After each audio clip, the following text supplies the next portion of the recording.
और कांग्रेस वालों को भी शायद सुन के थोड़ा अच्छा दिखेगा। तो वजीर दिफा ने यह कहा कि सावरकर ने जो अंग्रेजों को माफीनामे के खत लिखे थे वो महात्मा गांधी के बोलने पे लिखे थे। आप उलेमाए कराम यहां पर मौजूद हैं, अल्लामा फजल खैराबादी रहमतुल्लाह अलैह हो या मौलाना हुसैन अहमद मदनी रहमतुल्लाह अलैह हो, ये माल्टा की जेल में थे, वो अंडमान की जेल में थे। कोई भी एक खत इनका नहीं बता सकता कि उन्होंने अंग्रेजों से माफी की भीख मांगी। कोई नहीं बता सकता, कोई नहीं बता सकता। अब ये जो मोहतरम है सावरकर, ये जेल में गए 1911 को। कब गए जेल में? जुलाई 4, 1911 को गए। ये जरूरी है बोलना क्योंकि रिकॉर्ड हो गया तो दिखाते टीवी वाले, इन्हें एक और भड़काऊ भाषण गुलगोर में दे गए बोल के। तो जुलाई 4, 1911 को उन्होंने जेल में डाले सावरकर को। अब राजनाथ सिंह ये बोल रहे कि महात्मा गांधी खुद उनको ये बोले कि आप अंग्रेजों को एक खत लिखो, मर्सी पिटीशन लिखो, माफीनामा लिखो। मैं राजनाथ सिंह साहब से पूछना चाह रहा हूं कि आपको ये झूठ बोलने के लिए किसने मजबूर किया? 4 जुलाई 1911 को जब सावरकर को अंग्रेज गिरफ्तार करके काला पानी अंडमान में रखे, गांधी भारत में नहीं थे, साउथ अफ्रीका में थे राजनाथ सिंह साहब। वहां से क्या उन्होंने क्या प्लेन में उड़ के आके बोले या क्या, कैसा है? उतना प्लेन भी नहीं था जब, तो कुछ भी नहीं था। अब इन्होंने लंबी छोड़ दी है। अब ये समझे कि हम लोग हमारे कान में फूल है, हम नहीं देखेंगे, नहीं मालूम हमारे को मालूम, हम भी थोड़ा थोड़ा पढ़ते, ज्यादा नहीं पढ़ते, थोड़ा थोड़ा पढ़े लिखे हैं। वो हम तेलुगु में बोलते కొంచెం కొంచెం, लिटिल लिटिल। ये पहली झूठ इनकी। अब दूसरी बात यह है कि वो हो गया। फिर उसके बाद उन्होंने एक और माफीनामा लिखे नवंबर 14 को 1913 को, और तीसरा लिखे, और महात्मा गांधी भारत को कब आए? जनवरी 9, 1915 को। माने 2 खत लिख चुके थे अंग्रेजों को सावरकर। अगर वो अंग्रेजी का खत आपके सामने पढ़ूंगा, उसका तर्जुमा करूंगा, तो ये जितने संघ परिवार के लोग हैं आग बिगोला हो जाएंगे। इतनी तारीफ कर रहे अंग्रेजों की, आप ऐसे हैं, आप दरिया दिल हैं, मेरे को माफ कर दो। अरे ये बात बोलते ही नहीं है। हां, यकीनन गांधी का खत है, गांधी ने खत लिखा था, गांधी ने खत का जवाब लिखा था। गांधी ने उस खत का जवाब लिखकर ये नहीं कहा गांधी ने अपने जवाब में सावरकर को कि बेटा तू माफी मांग ले जाके, नहीं कहा गांधी ने। गांधी ने खत मैं पढ़ के सुना देता हूं आपको। वो खत है, गांधी ने लिखा जनवरी 25, 1920 को, और गांधी इसमें खत में लिख रहे कि आई हैव योर लेटर, आपका खत मिला। It is difficult to advise you, बड़ी मुश्किल है आपको नसीहत का, आपको एडवाइस करना। मैं आपको I suggest however you are framing a brief petition setting forth the facts of the case, bringing out in clear relief the fact that the offense committed by your brother was purely political. Gandhi उनको ये मशवरा दे रहे कि आप एक petition अंग्रेजों को लिखो और जो जुर्म आपके भाई से हुआ ये बोलो कि वो सियासी जुर्म था।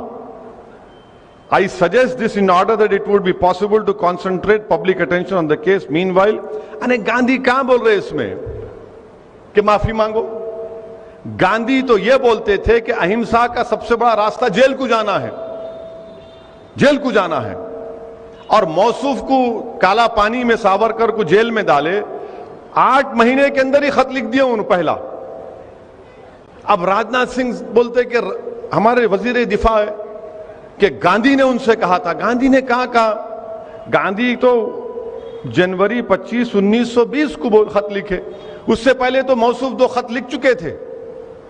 तो अब ये बीजेपी का मकसद क्या है कि सावरकर के बारे में बड़ा अच्छा तारीख में यह भी आया।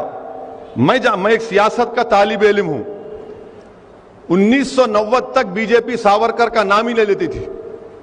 हिंदुत्व का नाम भी नहीं लेती थी। ये आडवाणी ने शुरू किया हिंदुत्व और सावरकर 1990 में, उसके बाद से सब शुरू हो गए। अच्छा, सावरकर की तारीख क्या है? सावरकर की तारीख यह है कि सावरकर ने, मैं आपको बता रहा हूं कि सावरकर ने, अब ये हम बीजेपी वालों पे छोड़ देते, आप झूठ है सच है बोलो। सावरकर ने 1900 आजादी मिलने के बाद 1947 में, क्या सावरकर ने नहीं कहा था कि मैं तिरंगे को नहीं मानता, मैं भगवा रंग को मानता हूं? कहा था सावरकर ने यह बात। तीसरी बात, सावरकर ने यह भी कहा था कि हिंदू बादशाहों को का यह काम था कि वो मुस्लिम खवातीन की इज्जत लूटते, उनका रेप करते ताकि जंग जीत जाए। चौथी बात, सावरकर ने यह कहा था कि जब नेताजी सुभाष चंद्र बोस अंग्रेजों से गुलामी को खत्म कराने के लिए भारत के लोगों से बोल रहे थे कि आओ मेरी इंडियन नेशनल आर्मी में आओ, तो सावरकर लोगों को बोल रहे थे नहीं तुम अंग्रेजों की फौज में जाओ। छठी बात, सावरकर ये तारीख में है, ये मैं को अपने दिल से नहीं, उससे नहीं बना रहा हूं मैं।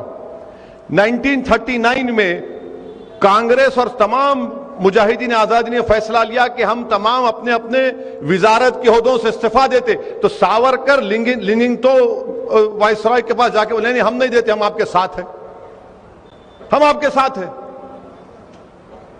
19 सब, अच्छा ये बार बार बोलते मुसलमानों को टू नेशन थ्योरी, अरे टू नेशन थ्योरी की सबसे पहले बात करने वाला 1937 में सावरकर थे। सावरकर ने कहा कि हिंदू नेशन है और मुसलमान एक कम्युनिटी है। आप बोले, हम नहीं बोले ना, हमको सावरकर से मतलब है ना जिना से मतलब था, हमारे को ना रहेगा कभी। और आपको मालूम कि हिंदू महासभा और मुस्लिम लीग मिलकर इख्तिदार में थे उस जमाने में, माने दोनों हिंदू महासभा और मुस्लिम लीग मिलकर इख्तिदार में थे। और आखिरी बात, सावरकर महात्मा गांधी के कत्ल में मुलव्विस थे। कौन बोले बात? ये महात्मा गांधी के जो कत्ल का मुकदमा चला उसमें सावरकर एक्यूज थे। कोर्ट ने उनको कहा कि इनका जो पीए था सावरकर का, बाजे नाम था, वो जो एविडेंस दिया उसको कानून में क्या है कि कोरॉबरेट करना, मैंने सिर्फ मेरे बोलने पे नहीं बल्कि इलियास सेठ भी बोलना, वो नहीं कर सका। मगर जस्टिस कपूर जो सुप्रीम कोर्ट के चीफ जस्टिस थे, कमीशन ऑफ इंक्वायरी बनाया गया, उन्होंने अपनी रिपोर्ट में कहा कि सावरकर के घर में गांधी के कत्ल की साजिश हुई। आप इनको अपना हीरो मनाते, आप इनको, अच्छा ये भी छोड़ो, आप ये भी अगर झूठ रहा तो क्या सरदार पटेल ने नहीं लिखा कि हिंदू महासभा की एक फाइनेंशियल ऑर्गेनाइजेशन सावरकर के मातहत थी जिसने गांधी को कत्ल किया? ये सब चीजें हैं और ये आप कर रहे हैं। जब मैं 2004 में पार्लियामेंट को, हैदराबाद की आवाम का लाख शुक्रिया, मुझे मुंतखब करके अल्लाह ने भिजाया। 2004 में पार्लियामेंट के सेंट्रल हॉल में मैं गया तो जैसा वैसा बैठे हुए सेंट्रल हॉल, यहां पर गांधी की फोटो है और उसके राइट ऑपोजिट सावरकर की फोटो है। आप बताइए कि जिसके कत्ल का मुकदमा उस पर चला, कोर्ट ने बरी किया उनको, मगर इंक्वायरी कमीशन में उन साबित हुआ कि वो मुलविस थे। यानी गांधी की फोटो एक तरफ, सावरकर की फोटो एक तरफ। तो ये क्या हो रहा है हमारे मुल्क में? फिर खुद वजीर दिफा इस तरह की अगर बात करेंगे, और फिर मोहन भगवत आरएसएस के सरसंघचालक बोल रहे नहीं सावरकर उर्दू बड़ी अच्छी बोलते थे, गजल लिखते थे, उन मुस्लिम दोस्त थे। कहते गजल लिखे तो मुस्लिम दोस्त हो जाते। आज मीडिया वाले में से पूछे, मिला तुम्हारे इनको तारीख नहीं मालूम, महात्मा गांधी के कत्ल का जो एफआईआर था वो एफआईआर भी उर्दू में लिखा गया था। एफआईआर भी उर्दू में लिखा गया था कि मुल्जिम 1, मुल्जिम 2, दफा 302। सावरकर ने उर्दू से नफरत का इजहार किया था, वो भी रिटर्न है।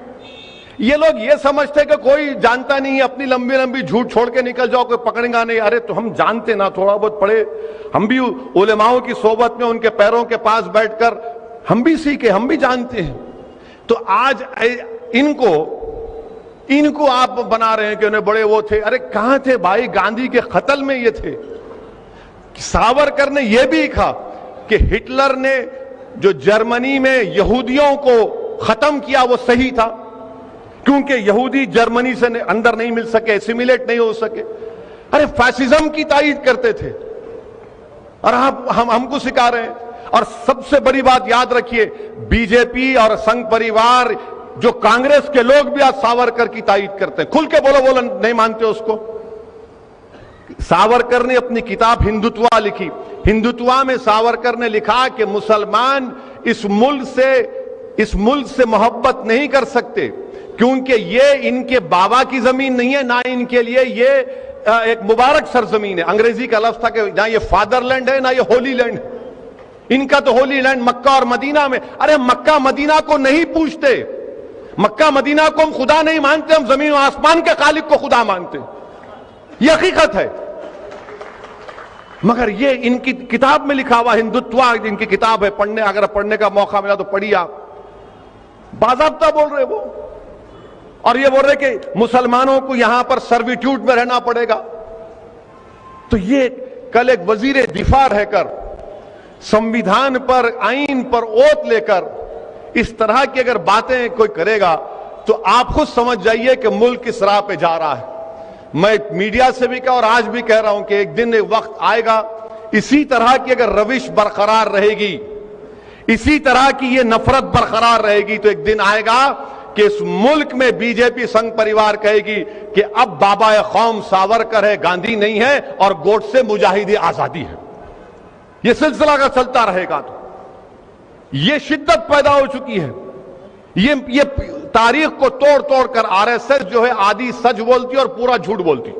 मीठे के बगैर खुशियाँ तो वैसे ही फीकी लगती हैं। बांटे खुशियाँ बेकवेल केक हाउस के खुशनुमा और ताज़ा तरीन ड्राई फ्रूट से बनी चौबे की पूरी और शाही चावल की खीर के साथ। जी हाँ, शहर हैदराबाद में पहली मर्तबा बेकवेल केक हाउस की शानदार पेशकश। नंबर 1 क्वालिटी की जाफरान, बादाम, पिस्ता और भी कई ड्राई फ्रूट्स के मेल जोल में तैयार की गई चौबे की पूरी और शाही चावल की खीर, जो खाए एक बार वो खाना चाहे बार बार, क्योंकि हम रखते हैं आपकी खुशियों का ख्याल। स्विगी और जोमेटो से भी हासिल कर सकते हैं। बेकवेल केक हाउस, टोली चौकी, एक्स रोड, हैदराबाद।